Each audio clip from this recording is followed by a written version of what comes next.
Hello friends, welcome back to my YouTube channel and my name is Akash Thakur. आज हम आपके साथ 12th क्लास के इतिहास का एक और पार्ट लेकर आए हैं और आज हम इसमें डिस्कस करेंगे विजयनगर के बारे में। ठीक है, ऑलरेडी हम 6 चैप्टर डिस्कस कर चुके हैं। ठीक है, अगर आपने अभी तक वो 6 चैप्टर नहीं देखे हैं तो प्लीज़ देखिए, क्योंकि बोर्ड से रिलेटेड जो क्वेश्चन है इंपॉर्टेंट, वो हमने उनमें डाल रखे हैं। ठीक है, आज हम 7 चैप्टर के जो इंपॉर्टेंट क्वेश्चन है उसके बारे में चर्चा करेंगे और आपको बताएंगे कि बोर्ड से रिलेटेड कौन कौन से क्वेश्चन है जो आपके लिए महत्वपूर्ण है। ठीक है, तो हमारा जो 7 चैप्टर है वो विजयनगर के बारे में है। उसके कुछ हम शॉर्ट्स और लॉन्ग क्वेश्चन आपके लिए लेकर आए हैं। ठीक है, तो चलिए स्टार्ट करते हैं आपके आज की वीडियो। आपके सामने जैसे पहला क्वेश्चन, ये शॉर्ट्स क्वेश्चन ले रखे हैं हमने। पहला जो क्वेश्चन है आपका, हम्पी नगर किस नदी के किनारे बसा हुआ था? तो याद रखेंगे, हम्पी नगर जो था वो आपके तुंगभद्रा नदी के किनारे बसा हुआ एक शहर था, या आप नगर बोल सकते हैं। ठीक है, कॉलिन मैकेंजी कौन था? इसका भारतीय इतिहास में क्या योगदान था? तो कॉलिन मैकेंजी कौन था दोस्तों? ये ईस्ट इंडिया कंपनी का एक अधिकारी था जिसने भारतीय इतिहास कला में एक महत्वपूर्ण भूमिका निभाई और इसके अत्यंत सर्वेक्षण और मानचित्र कला के लिए बहुत ज्यादा प्रसिद्ध हुआ और इसने ही हम्पी नगर के मानचित्र को तैयार किया था। इसने और भी कई बहुत सारे आपके भारतीय इतिहास कला में योगदान दिए हैं। ठीक है, इसके बारे में आप चर्चा देखेंगे आगे। थर्ड क्वेश्चन है हमारा, हम्पी के मंदिरों की विशेषता बताइए।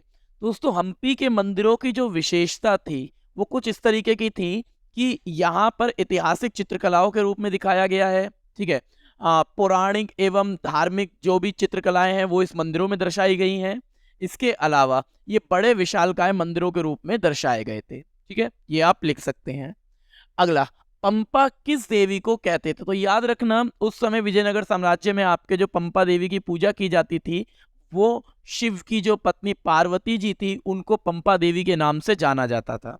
ठीक है, अगला दोस्तों, राय और नायक का क्या अर्थ है? तो दोस्तों, विजयनगर साम्राज्य में आपने सभी को एक पढ़ा भी होगा ये चैप्टर, मैं आपको बता देता हूँ छोटा सा डिटेल में आपको। तो विजयनगर साम्राज्य की जो स्थापना की गई थी वो 1336 ईस्वी में आपके दो भाइयों द्वारा, हरियर और बुक्का द्वारा की गई थी। यहाँ के जो राजा थे, शासक जो थे, वो अपने आप को राय कहलवाते थे। जैसे यहाँ पर एक बहुत ही प्रसिद्ध, एक बहुत ही महत्वाकांक्षी राजा हुए जिनका नाम था राजा कृष्णदेव राय। तो राय एक तरीके की उपाधि बोल दो, या एक तरीके का अपने आपको एक बड़ा ओहदा के रूप में दिखाने के लिए ये उपाधि इन्होंने स्वयं को दी थी। तो राय विजयनगर के शासकों को कहा जाता था। और नायक कौन थे? ये जो राजा थे उनके ही सैनिक कमांडर या सैनिक प्रभु, सैनिक एक तरीके से कमांडर बोलो या सेना के प्रमुख बोल सकते हो, उन्हें आपके नायक बोला जाता था। ठीक है दोस्तों, तो राय राजाओं को कहा जाता था, नायक इनकी सैनिक टुकड़ी के प्रमुख को कहा जाता था। ठीक है, विजयनगर के कमलपुरम जलाशय हौज का एक महत्व बताइए। देखिए, विजयनगर में जो जल निकास प्रणाली या जल की जो व्यवस्थाएं आती थी उसमें एक कमलपुरम जो जलाशय हौज था, ये एक महत्वपूर्ण भूमिका निभाता है। ये आपके छोटे छोटे केंद्रों में आपके सिंचाई के लिए पानी की व्यवस्था करता था और यही एक केंद्र था जो राजकीय केंद्र या नगरों तक आपके पानी की धाराओं को पहुंचाने का कार्य करता था। ठीक है, कमलपुरम जलाशय हौज। ठीक है दोस्तों, तो ये राज्य के केंद्रों तक पानी जल व्यवस्था को पहुंचाने में सहायता प्रदान करता था और इसके अलावा अन्य छोटे छोटे क्षेत्रों में आपके ये सिंचाई जैसे साधनों के लिए भी जल की पूर्ति किया करता था। इसके अलावा विजयनगर साम्राज्य की स्थापना किसने की और किसके द्वारा की गई? तो अभी जैसे मैंने आपको बताया कि 1336 ईस्वी में आपके इसकी स्थापना की गई। हरियर और बुक्का दो भाई थे, उन्होंने इसकी स्थापना करी थी। ठीक है दोस्तों, इसके अलावा अशुपति और नरपति में क्या अंतर है? ठीक है, अशुपति दक्कन के जो शासक हुआ करते थे उन्हें अशुपति कहा जाता था। अशुपति मतलब घोड़ों का शासक या घोड़ों के राजा। ठीक है, और नरपति आपके विजयनगर के जो शासक रहे उन्हें नरपति कहा जाता था, लोगों का राजा। ठीक है दोस्तों, तो आई होप सो आपको ये जो कुछ क्वेश्चंस थे, जो आपके शॉर्ट्स क्वेश्चन हैं जो इंपॉर्टेंट है आपके लिए, ठीक है, मे भी शायद आपको क्लियर हो गए होंगे।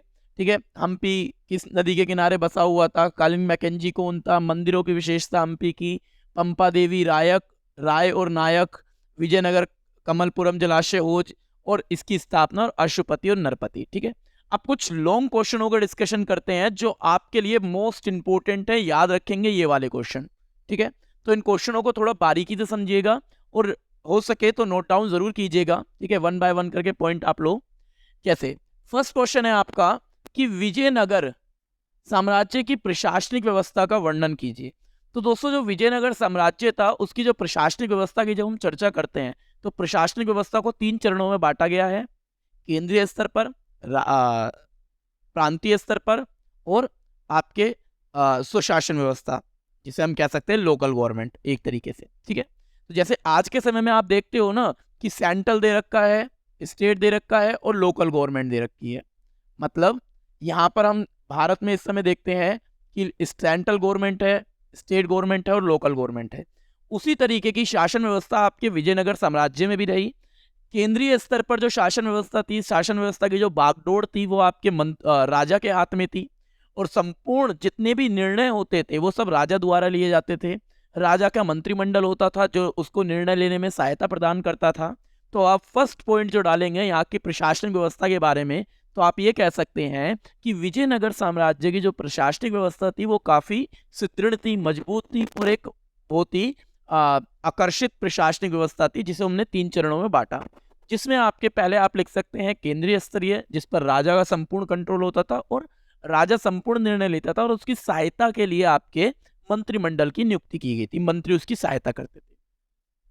प्रांतीय स्तर या फिर हम कहते हैं स्टेट गवर्नमेंट, जो आज के समय में हम देखते हैं, प्रांतीय स्तर पर आपके जो राजा का केंद्र था उसमें कई छोटे छोटे प्रांत बांट रखे थे और उन प्रांतों के रखरखाव के लिए आपके मंत्रियों को नियुक्त किया गया था, ठीक है।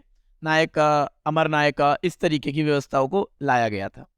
इसके अलावा लोकल गवर्नमेंट्स, या वहां पर भी उस समय जब बड़े बड़े साम्राज्य होते थे तो बड़े बड़े साम्राज्य के रखरखाव के लिए आपके राजा का नियंत्रण संपूर्ण साम्राज्य पर होता था, परंतु जो लोकल एरियाज होते थे, स्थानीय एरिया होते थे, वहां पर किस तरीके से डेवलपमेंट होगा, किस तरीके से डेवलपमेंट नहीं होगा, उसके लिए भी कुछ छोटे छोटे मंत्रियों का निर्माण करके वहां पर मंत्रियों की टुकड़ी भेजी जाती थी ताकि उस क्षेत्र के बारे में जानकारी एकत्रित कर सके, ठीक है।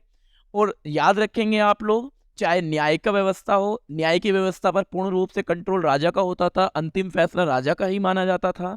इसके अलावा राजस्व प्रणाली पर संपूर्ण नियंत्रण राजा का होता था, राजा देखता था किस तरीके की राजस्व प्रणाली चल रही है। तो ये कुछ वहां की शासन व्यवस्था के बारे में आप एक्सप्लेन कर सकते हैं, ठीक है। आई होप सो ये क्वेश्चन आपको क्लियर हो गया होगा। सेकंड क्वेश्चन है, ये भी मोस्ट इंपोर्टेंट है, कि आपके अनुसार शहर के किलेबंद क्षेत्र के भीतर कृषि भूमि को घेरने के क्या फायदे थे और क्या नुकसान थे। ठीक है, एग्जामिनर कह रहा है कि जो शहर में किलेबंदी की जाती थी, उस किलेबंदी में कृषि क्षेत्र को या फिर जो किसानी क्षेत्र थे उनको ज्यादा घेरा जाता था। तो उसके क्या फायदे थे, क्या नुकसान थे, क्यों घेरा जाता था, पहले उसे समझ लेते हैं। तो दोस्तों, पहले के समय में क्या होता था, पहले के समय में जो साम्राज्य पर आक्रमण होती थी, बाहरी सीमा से कुछ दूसरे शासक आते थे, आक्रमण करते थे और साम्राज्य को अधिकृत कर लेते थे, अपने कंट्रोल में ले लेते थे राजा को हराकर।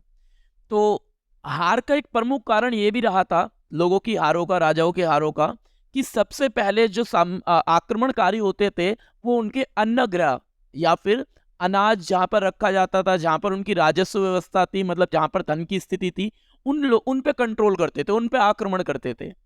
तो जब खान पान व्यवस्था पूरी तरीके से बेकार हो जाएगी एक साम्राज्य में, तो सामने वाले राजा को आत्मसमर्पण करना ही होगा। इस तरीके की व्यवस्था समझी जाती थी पहले। युद्ध, सामने वाले को आत्मसमर्पण करने के लिए इस तरीके की तकनीकें, इस तरीके की योजनाएं बनाई जाती थी। तो दूसरा साम्राज्य क्या करता था, अगर उस साम्राज्य पर आक्रमण करके उसे जीतना है तो वो आपके पहले वहां की कृषि, अन्नग्रह और वहां की जो आर्थिक व्यवस्था, साम्राज्य की जो भी राजकीय व्यवस्था जहां पर धन एकत्रित होता है, उस पर आक्रमण करके पहले वहां पर कंट्रोल लेता था, फिर राजा को मजबूर करता था कि वो क्या कर सके, आत्मसमर्पण कर सके, ठीक है। अब इसके कुछ नुकसान भी थे, कुछ फायदे भी थे। फायदे क्या थे? फायदा ये था कि अगर हम किलेबंदी कर देंगे तो आक्रमणकारी क्या करेगा, आक्रमणकारी कभी भी डायरेक्ट उस पर आक्रमण नहीं कर पाएगा। अन्नग्रह हो गया या राजकीय व्यवस्था हो गई, ठीक है, जैसे धन व्यवस्था हो गई, उस पर डायरेक्ट आक्रमण नहीं कर सकता था, ठीक है। और इससे बचाव का ये कारण रहता था, कई बार हम दूसरे वाले जो साम्राज्य हमारे ऊपर आक्रमण करने आया है, कई बार हम उसे आत्मसमर्पण करने पे मजबूर कर देते थे, ठीक है। तो पहली विशेषता आप ये कह सकते हो कि डायरेक्ट आक्रमण नहीं होता था अन्नग्रहों पर। दूसरा आप ये कह सकते हो युद्ध एक तरीके से बराबरी का होता था, कई बार सामने वाला उस पर भारी भी पड़ जाता था जिस पर आक्रमण करने वो आया है। तीसरा विशेषता ये कह सकते हैं कि आपके खाद्यान्न सामग्री सुरक्षित रहती थी और लोगों को एक आश्वासन रहता था कि हमारे साम्राज्य का जो राजा है वो हमारे बचाव के लिए युद्ध अभियान को जीत ही लेगा। ठीक है। अब नुकसान भी कुछ थे इसके। नुकसान ये कह सकते हैं कि जब ये किलेबंदी की जाती थी तो इसके रखरखाव के लिए बहुत बड़ी मंत्रिमंडल या फिर सैनिकों की आवश्यकता होती थी, बहुत ही खर्चीली होती थी। और कई बार क्या होता था, कितना एरिया कवर करना है ये भी एक समस्या थी कि कितने एरिया को हम किलेबंद में रखेंगे, ये एक समस्या का प्रारूप था। एक आप ये भी कह सकते हो कि किलेबंदी की एक समस्या ये भी थी कि एंट्री और एग्जिट जब होती थी तो किलेबंदी जो सैनिक किलेबंद सुरक्षा कर रहे होते थे उसकी आपको उसको इन्फॉर्मेशन देनी होती थी कि हम इसी साम्राज्य के हैं, हम किस वजह से बाहर जा रहे हैं, सारी इन्फॉर्मेशन आपको देनी होती थी। एक तरीके से आप नजरबंद हो गए। ठीक है, ये भी एक कमी मानी गई है इसकी। ठीक है, तो मोस्ट इंपोर्टेंट क्वेश्चन है, इन क्वेश्चनों को आप रीड पढ़ के जरूर जाइएगा ताकि आप एग्जाम को क्रैक कर सके और अपने आप को बेहतर नंबर से पास करवा सके। ठीक है दोस्तों, अगला क्वेश्चन ये भी इंपॉर्टेंट क्वेश्चन है, हमने आपके इंपॉर्टेंट क्वेश्चनों को लिया है कि आपके अनुसार महानवी डिब्बा से जुड़े अनुष्ठानों का क्या महत्व था।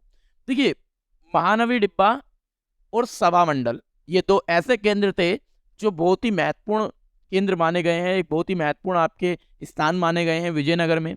महानवी डिब्बा को एक धार्मिक अनुष्ठान केंद्र माना गया है जहां पर नवरात्रे, दशहरा, बलि जो बलि दी जाती थी पहले, ठीक है ना, और आपके क्या नाम है कुश्ती, आपके जो भी खेल समारोह हुआ करते थे, जो भी धार्मिक अनुष्ठान हुआ करते थे, दशहरा, दिवाली का पर्व हो गया, होली का पर्व हो गया, ये सारे कहाँ बनाए जाते थे, आपके महानवी डिब्बा में बनाए जाते थे। तो महानवी डिब्बा आपका एक धार्मिक अनुष्ठान केंद्र आप बोल सकते हो, जिसकी विशेषताएं आप कह सकते हो यहाँ पर नवरात्रि या दशहरा, आपके बलि पूजा जो की देवी को बलि दी जाती थी, आपके क्या नाम है कुश्ती हो गई, सबको आपका आयोजन किया जाता था यहाँ पे। ठीक है दोस्तों, इसके अलावा ये भी इंपॉर्टेंट क्वेश्चन है आपके, विजयनगर में जल आवश्यकता को कैसे पूरा किया जाता था।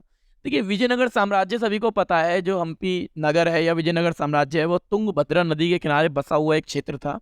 और तुंगभद्रा नदी के किनारे बसे हुए क्षेत्र होने के कारण इसमें यहाँ पर एक प्राकृतिक कुंड यहाँ की जल व्यवस्था या फिर पानी की व्यवस्था में एक महत्वपूर्ण भूमिका निभाता था। ठीक है, तो प्राकृतिक कुंड जो था उसकी से निकलने वाली जो धाराएं थी, ठीक है, जो धाराएं थी आपकी, उनमें कई होच बनाए गए, बांध बनाए गए ताकि पानी की व्यवस्था को आपके नगरों तक पहुंचाया जा सके। इसके अलावा आपके वर्षा के पानी को एकत्रित करने के लिए बड़े बड़े कुएं, होच बनाने का निर्माण किया गया। इसके अलावा कुएं थे जो वहां पर पानी की जल व्यवस्था को पूर्ति किया करते थे। और आप ये भी कह सकते हैं कि सिंचाई के जो साधन थे, सिंचाई में जो वहां पर प्रयुक्त होते साधनों थे, वो आपकी इस प्राकृतिक कुंड से निकलने वाली धाराओं को ही आपके वहां तक सिंचाई के साधनों का सहारा बनाया गया और इन पर बांधों का निर्माण कर दिया गया। इसमें आपके सबसे महत्वपूर्ण जो होज माना गया है वो माना गया है कमलपुरम जलाशय होज, जिसके द्वारा आप केंद्रीय स्तर तक आपके पानी की व्यवस्था को पहुंचाने का कार्य किया करते थे। ठीक है दोस्तों, तो आप लिख सकते हैं यहाँ पर 3-4 पॉइंट मैं आपको बता देता हूँ जिससे आप एक्सप्लेन कर सकते हैं और अपने आंसर को थोड़ा बिल्ड कर सकते हैं, बढ़ा सकते हैं। सबसे पहले आप बोल सकते हो तुंगभद्रा नदी से निकलता हुआ प्राकृतिक कुंड, जिसकी धाराओं पर हमने क्या कर दिया, आपके बांध बना दिए। बांध बनाने के पश्चात आपके क्या करा, आपके कुछ बड़े बड़े होज बनाए गए जिससे हम क्या कर सके, वर्षा के पानी को भी एकत्रित कर सके। कुएं बनाए गए और आपके कमलपुरम जलाशय जैसे कुछ होज बनाए गए जिसका निर्माण आपके नगरीय क्षेत्रों तक जल व्यवस्था को पहुंचाना और सिंचाई के साधनों को उपलब्ध कराना था। ठीक है दोस्तों, इसके अलावा कमल महल और हाथियों के अस्तबल जैसी इमारतें या वास्तुकला उस समय के शासनकाल के बारे में क्या बताती है। देखिए, 19वीं शताब्दी में आपके कमल महल जो था उसका नाम परिवर्तित कर लोटस महल कर दिया गया था। अंग्रेजों द्वारा कमल महल का नाम परिवर्तित कर लोटस महल कर दिया था। अगर कई जवान एग्जाम में लोटस महल बोल दिया जाए तो आप घबराइएगा मत, लोटस महल को ही आपके कमल महल बोलते हैं, जो 19वीं शताब्दी में आपके अंग्रेजों द्वारा कर दिया गया था नाम परिवर्तित। ठीक है, कमल महल जो था आपके ये जो कॉलिन मैकेंजी थे, इन्होंने इसके बारे में बताया, इसका मानचित्र तैयार किया और इसके बारे में बताया कि ये एक राजकीय महल था जिसमें राजा परामर्श के लिए अपने मंत्रियों गणों से आपके सलाह मशवरा या फिर जो भी बैठकें हुआ करती थी या जो भी आपके एक तरीके सभाएं हुआ करती थी वो इस कमल महल में ही हुआ करती थी। तो ये दर्शाता है उस समय के शासकों के बारे में कि इनका एक तरीके से ये एक सभा भवन रहा होगा और यहाँ पर आपके जितने भी मंत्री और राजाओं के जितने भी शासकों के जो भी आपके क्या कह सकते हैं आप कह सकते हैं जैसे कि यहाँ पर जितनी भी सभाएं जितने भी परामर्श जितने भी निर्णय लिए जाते रहे होंगे राजकीय केंद्र के लिए वो सब इस कमल महल या फिर लोटस महल में लिए गए होंगे। ठीक है।